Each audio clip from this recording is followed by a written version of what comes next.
По повеќе од 30 години, џудото како спорт се враќа во Штип. Се формира нов клуб кој ќе го носи името Гладиатор, а со работа како што изјави Ѓорги Хубрев земне телевизија треба да започне на 1 март. Како што вели Хубрев, кој ќе го основа новиот клуб, во Штип џудо имало до 1994 година. Тогаш активен бил клубот 13 мај, а со формирањето на Гладиатор, онново џудото ќе биде застапено во градот Потисерот. До 94-та во Штип постоеше клуб, џудо клубот се викаше 13 мај.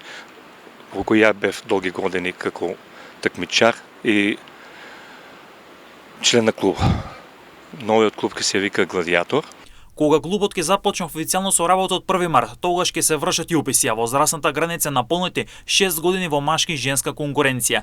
Кога ќе почне клубот да започне со работа, тогаш ќе може да се запишуваат членовите. Возрастта на џудото е од наполните 6 години па најгоре. Има и машка и женска конкуренција. Џудото е спорт за сите. Моментално само ја ќе бидам тренер, а во иднина и Горан во Штип го знаат како Камачо. На 1 март официјално клубот ќе започне со работа. Тренизите ќе бидат во понеделник, среда и петок, со почеток од 19 часот и 30 минути.